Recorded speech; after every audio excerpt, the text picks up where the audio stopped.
Malam tadi sekitar jam 11-an, di tengah gerimis dan dinginnya malam, aku dan temanku kembali ke masjid karena HP temanku tertinggal di kamar masjid. Mendekati teras, aku mendengar tangis tertahan dari seseorang yang kulihat sedang berdoa sambil memangku anaknya.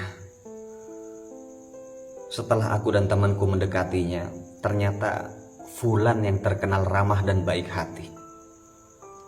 Seorang tukang ojek yang mengontrak tidak jauh dari masjid. Ia terkejut melihatku dan temanku. Ustadz," katanya, sambil berusaha menyembunyikan air mata. Kulihat wajahnya kuyu, penuh kesedihan, seakan ada yang dia tahan. Sementara anak dalam pangkuannya tertidur lelap di dinginnya malam itu. "Sholat malam kok bawa si kecil, Mas?" tanyaku.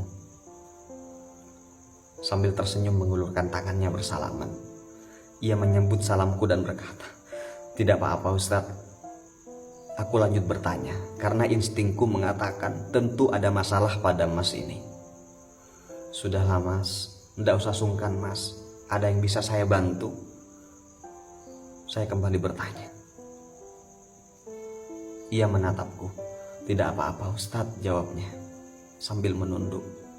Dan kali ini suara Mas itu agak lemah dan serak, menahan tangis yang ketika dikeluarkan mungkin akan terisak-isak. Saya memaksanya. "Ayolah Mas, anggap saya saudara Mas," kataku mendesak. "Bisa jadi ada hikmah HP teman saya tertinggal sehingga bertemu Mas di sini." Lanjutku pada dia. "Bisa jadi ada yang Allah inginkan dari pertemuan kita ini." Lalu Mas tukang ojek itu mengangkat kepalanya, menatapku dengan mata yang berlinang. "Dari kemarin saya belum makan Ustadz," katanya terkisak.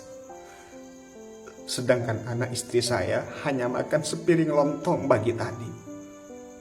Saya sudah berusaha, namun saya malu harus meminjam ke siapa lagi.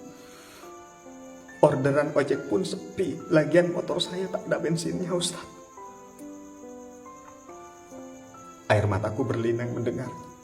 Temanku juga menangis di sebelahku. Tenggorokanku terasa sempit, tak kuduga apa yang ia katakan seperti menamparku. Ia belum makan dari pagi.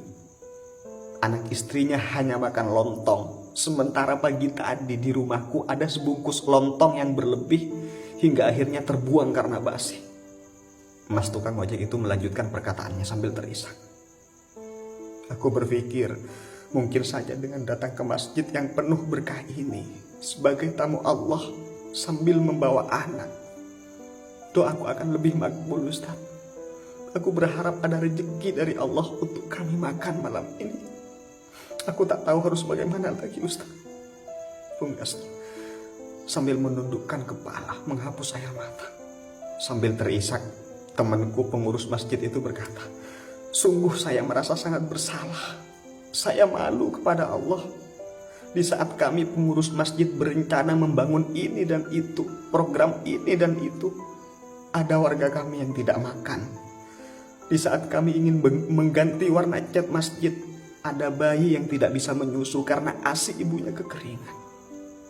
Di saat kami punya simpanan kas ratusan juta, ada yang tidur di gelap dan dinginnya malam dalam keadaan lapar."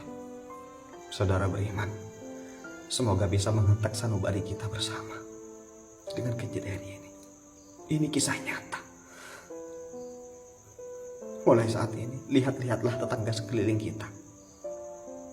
Mungkin di antara rezeki kita ada rezeki mereka yang Allah titipkan melewati jalan kita, melewati rezeki kita.